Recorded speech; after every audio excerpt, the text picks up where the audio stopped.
Hello student, welcome back to my channel study with Varsha. तो जो BSc second semester के student हैं तो उनके लिए ये वीडियो हेल्पफुल होने वाली है, क्योंकि आज की इस वीडियो में मैं बीएससी सेकंड सेमेस्टर की प्रैक्टिकल डिस्कस करूँगी। और जो हमारा टॉपिक है वो है हमारा आरसी सर्किट, जिसके बारे में हम चार्जिंग एंड डिस्चार्जिंग का ग्राफ प्लॉट करेंगे और उसकी ऑब्जर्वेशन टेबल देखेंगे। तो जो भी स्टूडेंट चैनल पर नए हैं तो इस चैनल को सब्सक्राइब कर लें, जिससे आप सभी को और भी हेल्पफुल वीडियोज़ मिल सकें। और जो हमने पहले आपको एक लिस्ट शेयर की थी मैंने आपको, जिसमें मैंने आपको 10 प्रैक्टिकल्स बताए थे, तो उसका ही ये प्रैक्टिकल नंबर 4 है। इससे पहले मैंने आपको 3 प्रैक्टिकल करा दिए शायद। एक तो कराया था सेरल सपाटिस द्वारा और एक कराया था लीस्ट डिस्क मेथड, जिसमें हम थर्मल कंडक्टिविटी फाइंड करते हैं। तो जिन भी स्टूडेंट ने वो वीडियो नहीं देखी है तो पहले आप उस वीडियो को देख लीजिए और वो लिस्ट की एक बार लिस्ट देख लीजिए कि आपके कौन कौन से प्रैक्टिकल्स हैं। देन फिर इसके बाद आप ये वीडियो देखना। तो चलिए स्टार्ट करते हैं, और प्लीज़ सब्सक्राइब कर लीजिए इस चैनल को। चलिए तो फिर स्टार्ट करते हैं। तो अगर हम सबसे पहले देखते हैं कि चार्जिंग एंड डिस्चार्जिंग सर्किट अगर आपको कभी लैब में जाओगे तो दिखेगा कैसे। तो चार्जिंग एंड डिस्चार्जिंग सर्किट ऐसा होता है, इसमें ये जो वे बने हुए हैं होल्स हैं, इसमें हम वायर लगाते हैं, कनेक्शन करते हैं, तब जाके ये सर्किट चार्ज और डिस्चार्ज होता है। तो इसमें क्या है, ये चार्ज के लिए अगर हम चार्जिंग और डिस्चार्जिंग कर रहे हैं। और सबसे पहले ये आरसी सर्किट है। आर और सी क्या होते हैं यहाँ पे, आर होता है रेजिस्टेंस और सी क्या होता है, कैपेसिटर होता है। ये क्या लगा है, वोल्ट मीटर लगा है ऊपर, और ये क्या लिखा है, मिली एमीटर लगा है, जिससे करंट फ्लो होगा। और ये हमारा चार्जिंग एंड डिस्चार्जिंग का, ऊपर वाला है चार्जिंग का और नीचे वाला है डिस्चार्जिंग का। जब हमें चार्जिंग करनी होगी तो हम ऊपर की तरफ इस बटन को ऊपर की तरफ कर देंगे, और जब डिस्चार्जिंग करनी होगी तो इस बटन को जो होता है नीचे की तरफ कर देंगे। बटन कौन सा है, ये वाला जो रेड कलर का बटन है। और इसमें जो होता है 3 कैपेसिटर जुड़े हैं इस सर्किट में, जैसे 10 किलो ओम का, एक है 15 किलो ओम का और एक है 18 किलो ओम का। और इसमें 3 कैपेसिटर जुड़े हैं। ये तो रेजिस्टेंस जुड़े थे, और ये कैपेसिटर जुड़े हैं 1000 माइक्रोफेरेड, 2200 माइक्रोफेरेड का और 4700 माइक्रोफेरेड का। तो चलिए देखते हैं। और ये वैसे प्रैक्टिकल आपको एग्जामिनर करवा के नहीं देखेगा, क्योंकि उसके पास इतना टाइम नहीं होता कि आपसे प्रैक्टिकल करा के देखे एक एक बच्चे से। तो बस आपको ध्यान रखना है कि क्या क्या होता है, उसका एम क्या है, पार्टस क्या है, और बाकी सारी चीज़ें। बस आपको मेन है कि प्रैक्टिकल पता होना चाहिए। तो चलिए इसका डायग्राम देखते हैं कि डायग्राम कैसे प्लॉट करना है। तो ये हमारा चार्जिंग ऑफ आरसी सर्किट, ये चार्जिंग ऑफ आरसी सर्किट का क्या है, डायग्राम है। तो इसमें आपको डायग्राम कैसे बनाना है, ये है हमारा मिली एम्पियर, ये रेजिस्टेंस जुड़ा है और ये कैपेसिटर जुड़ा है पैरेलल में वोल्ट मीटर के, ठीक है। और ये बैटरी लगी है, और ये जब बैटरी जब कैपेसिटर चार्ज होगा, जब तक कैपेसिटर चार्ज होगा तो ये बैटरी लगी रहेगी। और जैसे ही ये कैपेसिटर चार्ज हो जाएगा तो बैटरी यहाँ से हट जाएगी, सिर्फ यही डायग्राम बनेगा। तो अब इसमें क्या लगा रहेगा, milli ampere, resistance, capacitor and voltmeter. तो ये किसका डायग्राम हो जाएगा, डिस्चार्जिंग ऑफ आरसी सर्किट का। फिर नेक्स्ट बनाते हैं हम देखेंगे इसके एम क्या होगा। सबसे पहले आपको एम पता होना चाहिए, फिर अपार्टस पता होना चाहिए। ऑब्जेक्ट बोल देते हैं या फिर एम बोल देते हैं। हम पढ़ क्या रहे हैं, charging and discharging of RC circuit, और ये प्रैक्टिकल नंबर 4 है, जैसे कि मैंने आपको पहले बता दिया है। तो इसका एम होने वाला है to study charge and discharge of a condenser, condenser मतलब कैपेसिटर, थ्रू अ रेजिस्टेंस, और उसे क्या बोलते हैं हम, आरसी सर्किट बोलते हैं। इसमें अपार्टस क्या चाहिए होंगे, एक रेजिस्टेंस चाहिए होगा, एक कैपेसिटर चाहिए होगा, जो कि फिक्स्ड होंगे किसमें, सर्किट बोर्ड में। जैसे कि हमने अभी देखा फिक्स्ड कहाँ थे, कैपेसिटर चाहिए होगा, एक रेजिस्टेंस चाहिए होगा, जो कहाँ पे फिक्स्ड होंगे, बोर्ड में। ये बोर्ड ही तो है, ये जो चार्जिंग एंड डिस्चार्जिंग का ये पूरा बोर्ड ही तो है, इसमें तो फिक्स है, ये रेजिस्टेंस एंड कैपेसिटर इसमें ही फिक्स होंगे। तो बस यही लिखा है। और 1 मिलीमीटर का होना चाहिए जो कि, और 1 वोल्ट मीटर चाहिए होगा, पावर सप्लाई चाहिए होगी, एंड कीज़ चाहिए होंगी। कीज़ मतलब ये जो तार हैं, कीज़ चाहिए होंगे, एंड कनेक्शन वायर्स चाहिए होंगे, जो हम उसमें ये जो जैसे हमारे सर्किट बने थे उसमें हम कनेक्ट कर सकें। और फॉर्मूला कौन सा यूज़ होगा, देखते हैं फॉर्मूला कौन सा यूज़ करना है इसमें। फॉर्मूला यूज़ होगा हमारा चार्जिंग के लिए, चार्जिंग के लिए हमारा फॉर्मूला यूज़ होगा, during charging of a capacitor the variation of charge with time is given by. मतलब जब हम किसी कैपेसिटर को चार्ज करेंगे तो उसके चार्जिंग के दौरान जो उसका फॉर्मूला यूज़ होगा वो होगा Q इक्वल होगा Q0 इंटू में 1 माइनस ई की पावर जो होता है माइनस टी अपॉन में आर सी, जहाँ पे आर सी क्या होता है आप बताएंगे, टाइम कांस्टेंट होता है, जिसे हम टो से डिनोट करते हैं, टो इक्वल टू होता है आर सी। और इसकी यूनिट क्या होती है, वो होती है टाइम इनवर्स। ये आपसे पूछ सकता है एग्जामिनर। ठीक है। तो यहाँ पे क्यू नोट क्या है, मैक्सिमम चार्ज है एक्यूरेट बाय द कैपेसिटर, और आर सी क्या है, टाइम कांस्टेंट है, टी क्या है, टाइम ऑफ चार्जिंग, मतलब चार्जिंग के दौरान कितना टाइम लग रहा है, टी वो वाला टाइम है। The equation for current during charging is, मतलब चार्जिंग की है तो ये वाली इक्वेशन आएगी, और करंट की इक्वेशन पूछेंगे कि चार्जिंग के दौरान करंट की इक्वेशन क्या होती है, तो वो होती है आई इक्वल होता है आई नोट ई की पावर होता है माइनस टी अपॉन में आर सी, जहाँ पे आई नोट क्या है, मैक्सिमम करंट है। ठीक है, नेक्स्ट देखते हैं डिस्चार्जिंग की। डिस्चार्जिंग क्या होता है, the equation for the discharging of the capacitor is, वो होती है क्यू इक्वल होता है क्यू नोट इंटू ई की पावर होता है माइनस टी अपॉन में R C. The corresponding current equation will be, जो हमारी डिस्चार्जिंग के लिए होगी सेम होती है, बस इसमें क्या हो जाएगा, आई की मतलब माइनस साइन आ जाएगा, आई इक्वल हो जाएगा माइनस का आई नोट इंटू ई की पावर होता है माइनस टी अपॉन में आर सी। अब इसकी ऑब्जर्वेशन टेबल बनाएंगे किसके लिए, चार्जिंग ऑफ अ कैपेसिटर के, जब कैपेसिटर क्या हो रहा होगा, चार्ज हो रहा होगा।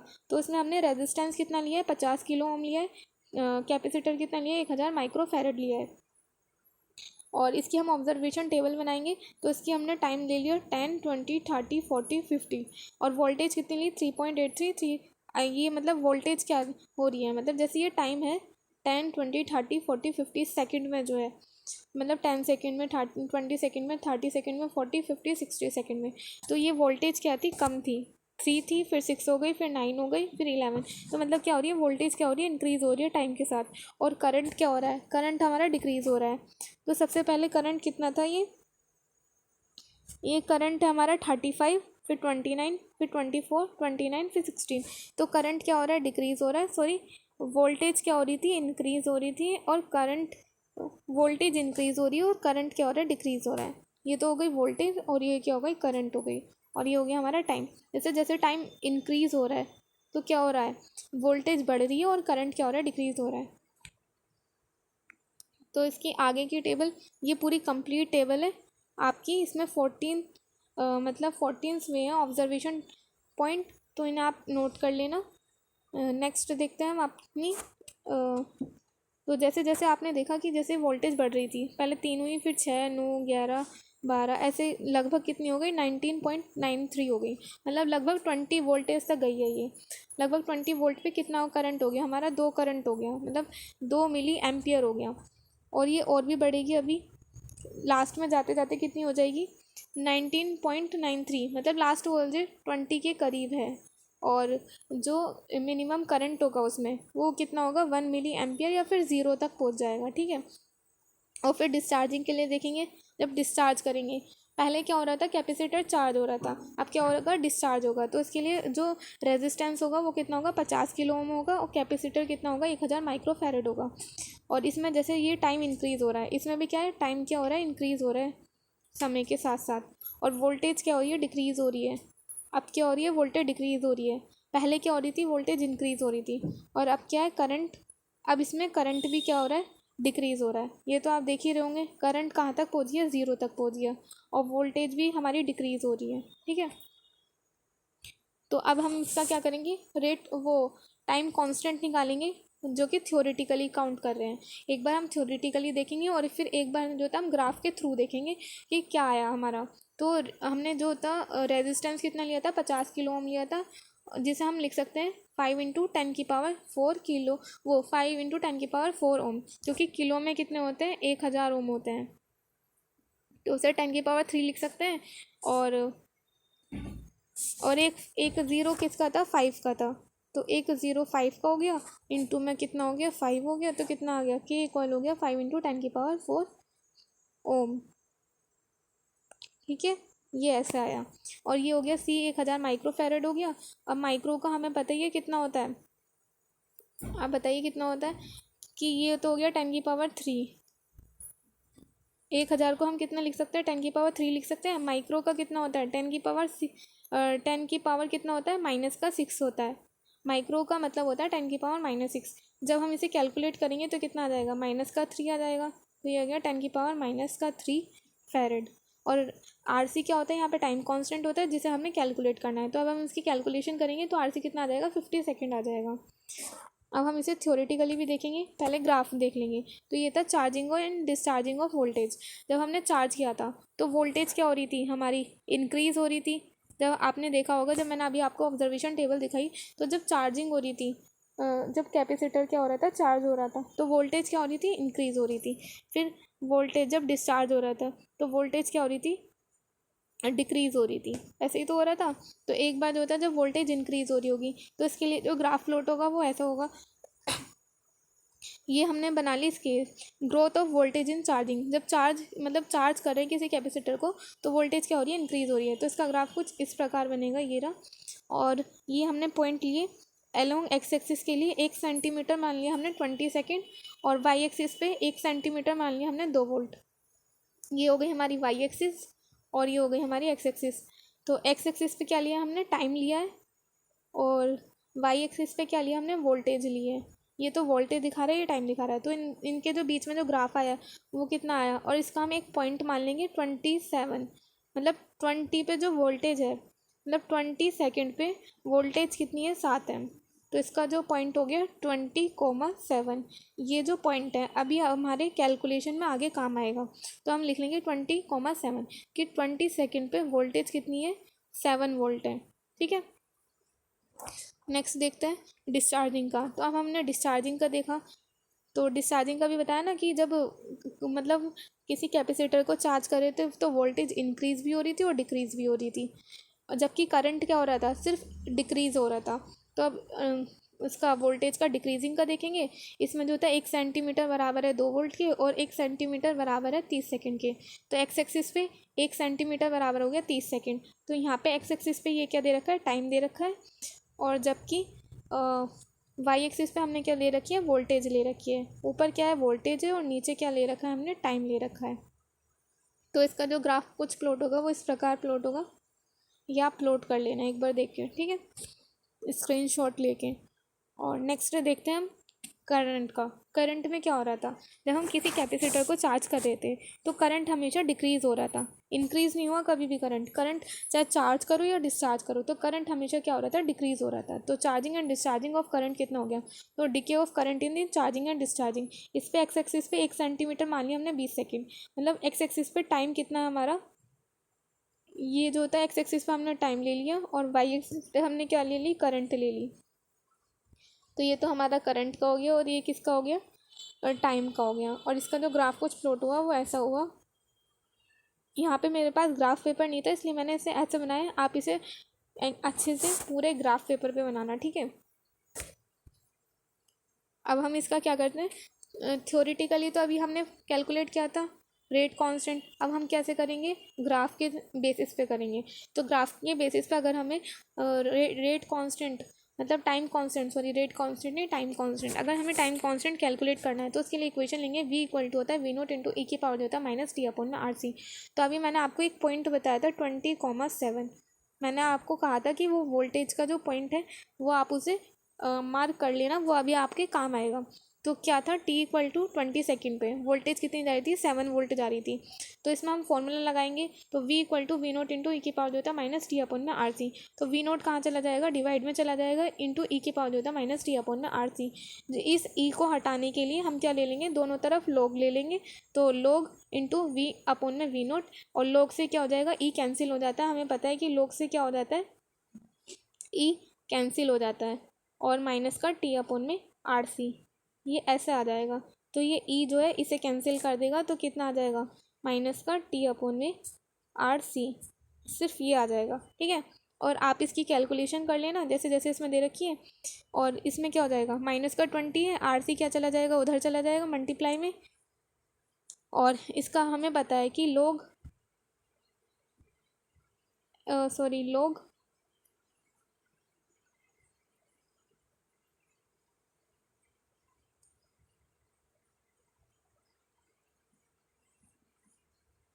हमें पता है कि लोग m/n की वैल्यू क्या होती है। लोग m/n का फॉर्मूला होता है लोग m-n। तो उसमें यही वाला फॉर्मूला लगा रखा है। अगर कोई भी लोग m-n, ठीक है, ये तो आपको पता ही होगा, आप तो मैथ्स के स्टूडेंट हैं। तो लोग m/n का फॉर्मूला लग गया लोग m-n। तो अब इसे हमने कैलकुलेट कर लिया, और लोग किसे हमसे कैलकुलेट करें तो RC हमारा कितना आ गया, 44.06 सेकेंड। और हमने थ्योरेटिकली भी कैलकुलेट कर लिया और ग्राफ के बेसिस पे भी कैलकुलेटेड कर ली अपनी वोल्टेज। तो अब हम इसमें रिजल्ट लिख देंगे कि value of the time constant जो हमने मेज़र करा ग्राफ से, तो वो कितना आया 44.05 सेकेंड, और थियोरेटिकली कितना आया था 50 सेकेंड आया था। तो बस आपको क्या करनी है, इसके प्रिकॉशंस लिखने हैं कि all the connection should be tight and correct. जो कनेक्शन करने पड़ेंगे हम वायर के थ्रू जो करेंगे वो टाइट होने चाहिए और करेक्ट होने चाहिए। अगर आप उल्टे सीधे तार लगा दोगे तो चार्ज थोड़ी ना होगा, इसलिए लिखा है। हमें ये बातें ध्यान रखनी है। प्रिकॉशंस का मतलब होता है कि आपको कौन सी बातें ध्यान रखनी है। Take reading carefully without parallel error.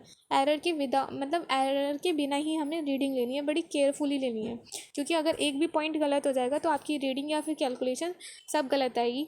आपको जो टाइम निकालना है एक्यूरेट टाइम नहीं आएगा आपका।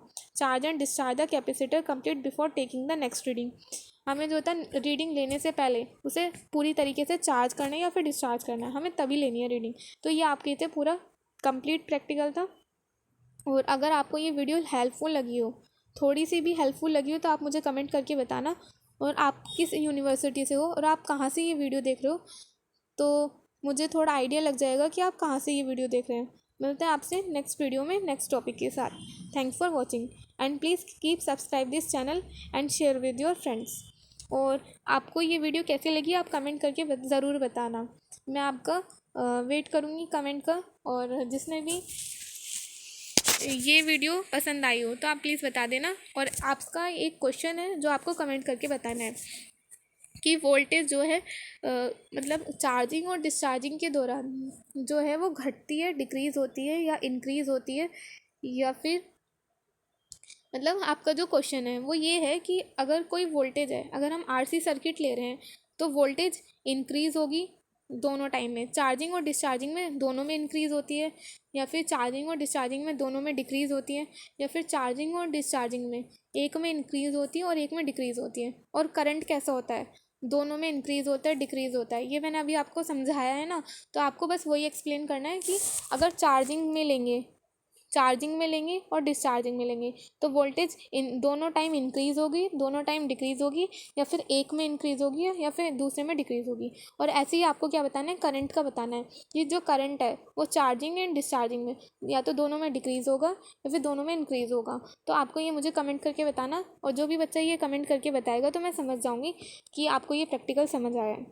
तो आप ये भी बताना है कि आप ये वीडियो देख कहाँ से रहे हो, तो जिससे मुझे आइडिया लग सके कि जो स्टूडेंट मेरी वीडियो देख रहा है तो वो कहाँ कहाँ से देख रहा है, और जिससे मुझे भी थोड़ा मोटिवेशन मिल सके कि हाँ मेरी वीडियो किसी के लिए तो हेल्पफुल है। तो मिलते हैं आपसे नेक्स्ट वीडियो में नेक्स्ट टॉपिक के साथ। Thanks for watching.